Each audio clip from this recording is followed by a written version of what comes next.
Сәлем балалар. Сәлем достар, менің атым Кәусәр. Кәусәр, бүгін біз екеуміз тәжірибе жасаймыз. Біздің тәжірибемізге не қажет екен? Айта өтші. Сәр. Шар керек екен, сосын Қасық. Қасық, жарайсың. Келесі. Күріш. Сірке суы. Жарайсың. Ас содасы. Баклажка. Жарайсың. Енді тәжірибемізді бастамас бұрын мен саған айтайын, қауіпсіздік ережелерін білуіміз керек. Ең бірінші, тәжірибе жасау барысында өздігінен жасауға болмайды. Үлкендердің, ересектердің көмегімен бірге жасауымыз керек екен. Ал енді біз тәжірибемізді бастайық.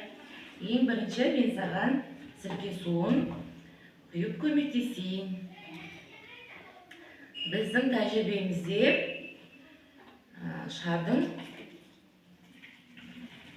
үрленуін бақылайтын боламыз, зерттейтін боламыз. Келесі бізде шарымызға ас содасын салып алайық. Сен маған көмектес.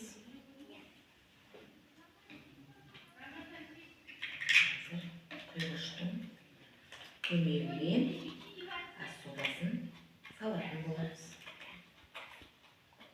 Сен маған мынаны ұстап тұр. Мен саған салып көмектесейін.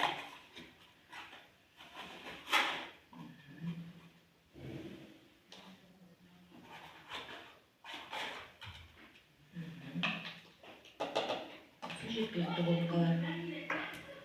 Келесі енді құйғышымызды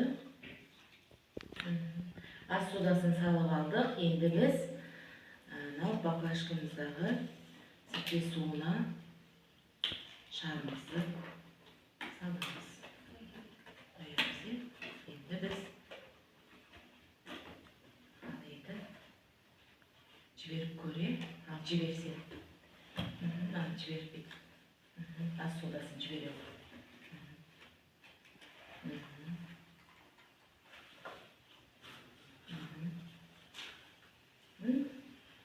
Шарымыз не істеді? Үрленіп жатыр, үрленіп жатыр.